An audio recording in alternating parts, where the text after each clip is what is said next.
Well, let me lead you to the single greatest fear that people have to do battle with. The single greatest fear. It's not the fear of failure.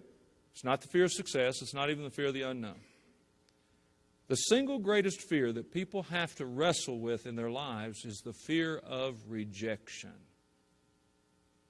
Or if you don't like the word rejection, try a few other words on. They all work. The fear of alienation, isolation, separation, the fear of being alone, the fear of being cast out.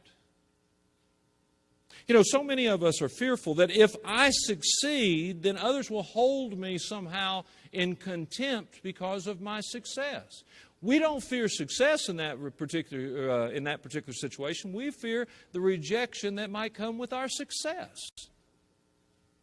We also forget, though, that there's other people that will be drawn to us and be impressed by us and that will want to learn from us because of our success.